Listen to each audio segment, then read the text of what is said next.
Tenemos como invitado al doctor Carlos Sánchez Berzaín. Él es el director del Instituto Interamericano por la Democracia. Vamos a pasar revista los temas de Latinoamérica y quiero empezar con las elecciones en Brasil. Doctor, ¿qué pasaría si llega nuevamente a la presidencia el señor Lula da Silva? Lo primero que hay que recordar, Fernando, muchas gracias, es que en el Brasil se está repitiendo el eje de confrontación del siglo XXI entre el socialismo del siglo XXI o castrochavismo versus la democracia.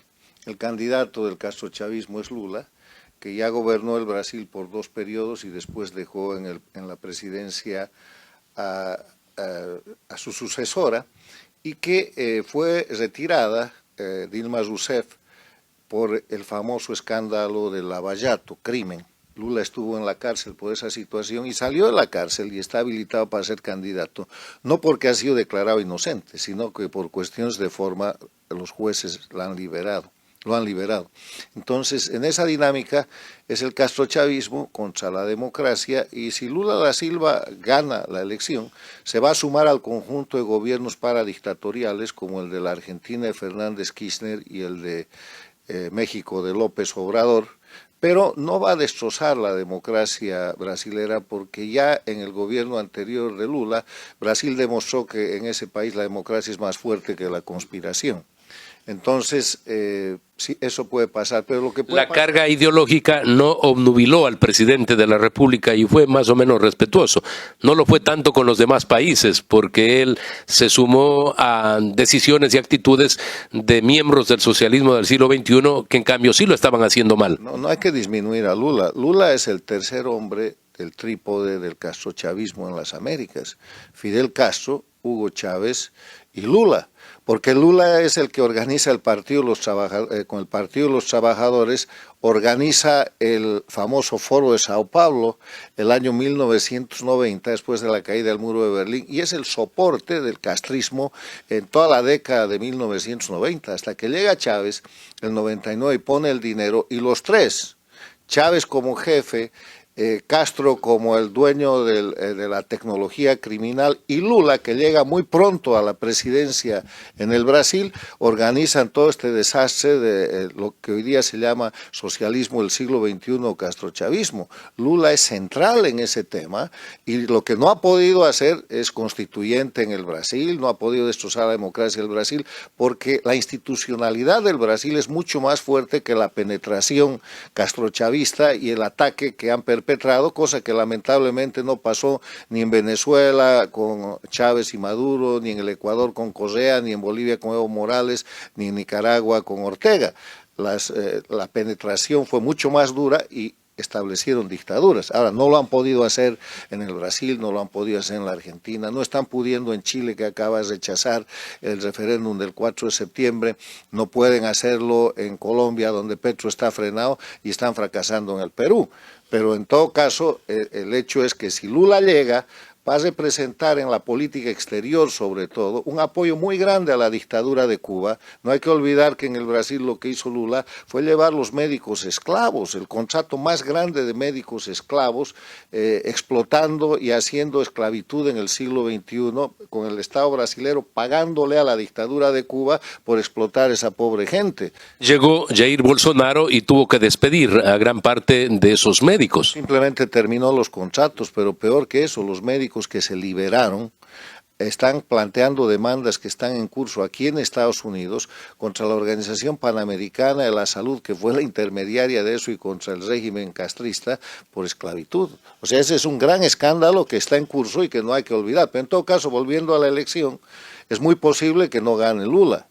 Y yo personalmente creo que hay una proyección muy importante lo que es el apoyo del pueblo brasilero, que puede presentar a Bolsonaro como ganador. Pero si ganara Lula, primero tiene minoría en el Congreso, se la ha ganado Bolsonaro en la primera vuelta y los otros partidos democráticos, no tiene control de las gobernaciones, de 15 gobernaciones Bolsonaro ha ganado en la primera vuelta 9, y va a ser un gobierno mucho más débil que el anterior y yo no creo que vaya a tener ninguna posibilidad de cambiar la democracia en el Brasil, aunque sí, desde el Brasil va a sostener por un tiempo más estas dictaduras que están agonizando en Cuba, Venezuela, Bolivia y Nicaragua. Ese es el peligro y por eso hicimos referencia, porque eso ocurrió en los 8 o 12 años, pues ya con Dilma Rousseff también.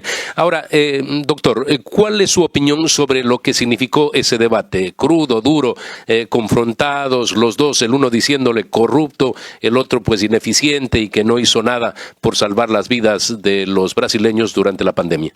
Bueno, yo creo que hay una técnica que es universal en materia de debate. Un candidato como Lula, que es probablemente un delincuente que ha estado en la cárcel, tiene que tratar de ensuciar con sus mismos estigmas al otro candidato. Y eso es lo que ha pasado.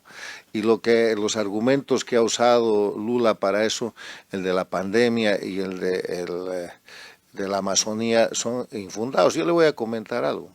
En Bolivia, en la dictadura de Evo Morales, se violentó, y hasta ahora se ha violentado, un parque nacional que se llama el Tipnis. El Tipnis es parte de la Amazonía y es un área protegida porque tiene una riqueza muy grande de naturaleza ecológica. Pero Evo Morales necesitaba expandir sus cultivos de coca.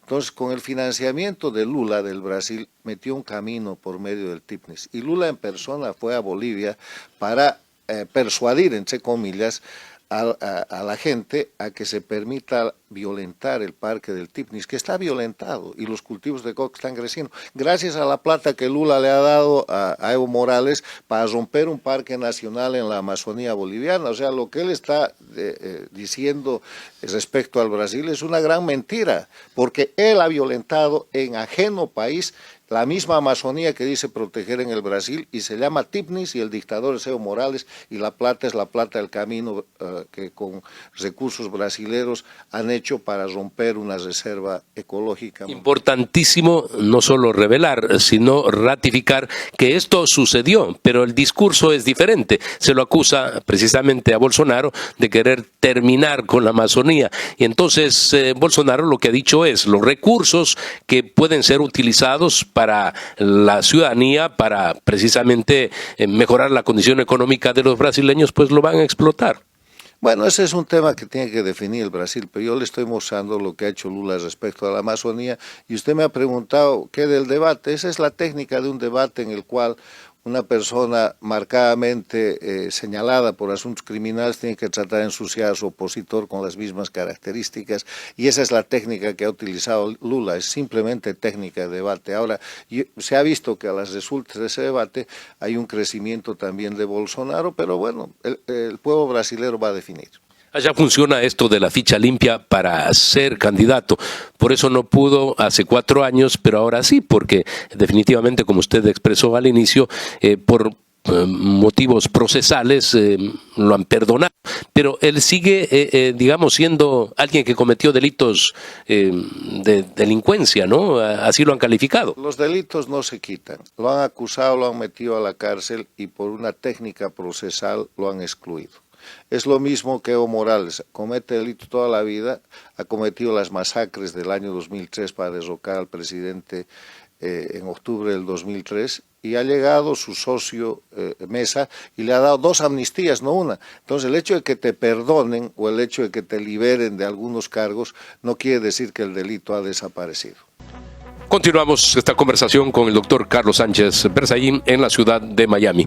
Doctor, hace pocos días hubo un foro aquí en el instituto, esto de las democracias enfrentadas pues a las dictaduras. Hemos hablado ya en el primer bloque, pero ¿qué pasa? La gente se pregunta, ¿qué sucede con Venezuela? Bueno, Cuba pues ya 63 años con esa dictadura, pero da la impresión de que ya no se debe siquiera hablar de Venezuela, indican algunos. Mire, el más reciente foro que hemos tenido se ha tratado del tema de lo que son los presos políticos, la tortura y el exilio en las Américas.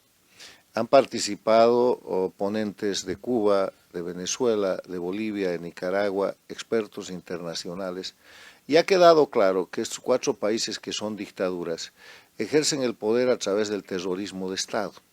El terrorismo de Estado se define como los crímenes que se cometen desde el gobierno, desde el poder, con el propósito de generar miedo en la población, a efecto de que esa población asuma conductas que de otra forma no serían tolerables ni admisibles. Y eso es lo que están haciendo en Cuba, Venezuela, Bolivia y Nicaragua. Para ir de lo más antiguo a lo más nuevo, en Cuba hay casi 2.000 presos políticos. Hay jóvenes que por salir a pedir luz o a pedir libertad o a pedir comida, los condenan a 10 años de cárcel. Lo mismo que se está haciendo en Nicaragua. En Venezuela han establecido el sistema castrochavista también de la puerta giratoria. Toman 20 presos, liberan 10, liberan 5 presos, toman 10 más. Le están haciendo eso incluso a los ciudadanos americanos, que los toman como rehenes y los acusan de delitos y los hacen presos políticos para después canjearlos por criminales del grupo, el cartel de los soles, venezolanos, como hemos visto pasar. El caso de los sobrinos de Maduro y de la esposa. En Bolivia hay más de 180 presos políticos bajo la misma dinámica. Y en todos estos países los pueblos están en rebeldía, están en resistencia civil. Entonces, esos pueblos que están en resistencia civil para terminar con las dictaduras y para recuperar su libertad necesitan apoyo internacional. Y una de las conclusiones del foro sobre presos, tortura y exilio político en las Américas es que los líderes democráticos de las Américas no pueden seguir coexistiendo con criminales que detentan el poder en Cuba, Venezuela, Bolivia y Nicaragua porque no son iguales.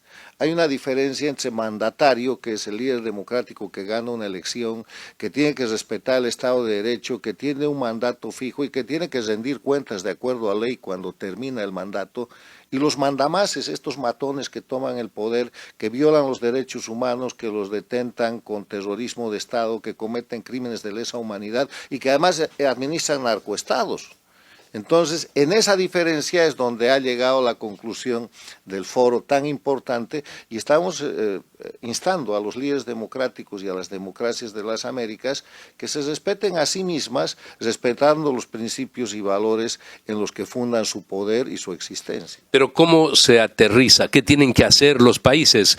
Por ejemplo, ¿tendrían que romper relaciones diplomáticas? ¿Qué es lo que tienen que hacer? Hay 4 tipos de medidas. Medidas políticas que van desde el retiro de embajadores hasta las rupturas de relaciones. Todos menos El Salvador y el Paraguay mantienen relaciones intactas, por ejemplo, con Nicaragua. Tienen sus embajadores ahí. Medidas individuales como las que ha estado poniendo Estados Unidos, la Unión Europea y Canadá respecto a los personajes, a Ortega, a Díaz-Canel, a sus jueces, a sus matones, a sus generales. Hay medidas económicas donde lamentablemente no se aplica y el mejor ejemplo para eso es las sanciones que está imponiendo el mundo democrático a Rusia por la invasión de Ucrania, que van desde el congelamiento de fondos de sus bancos centrales hasta la supresión del SWIFT para que no puedan comerciar. Usted le hace eso a Nicaragua y la dictadura cae en 2 semanas. Y finalmente, las sanciones de tipo jurídico, que son la aplicación de la Carta Democrática, del TIAR, de la Convención contra la Delincuencia Organizada Transnacional o Convención de Palermo y los crímenes de lesa humanidad y el Estatuto de Roma. ¿Qué va a pasar? Por ejemplo, si gana Lula, nuevamente vamos con el tema, él va a impulsar la CELAC, va a impulsar la UNASUR. ¿Qué puede suceder a futuro? Todos esos son procesos fracasados. Hay una gran conspiración contra la OEA, pero la 52ª Asamblea General que acaba de terminar en Lima ha demostrado de que simplemente la conspiración del castrochavismo en las Américas contra las instituciones democráticas es puro ruido y pocas nueces, no avanzan. Agradecemos al doctor Carlos Sánchez Berzaín por habernos recibido aquí en la sede del Instituto Interamericano por la Democracia.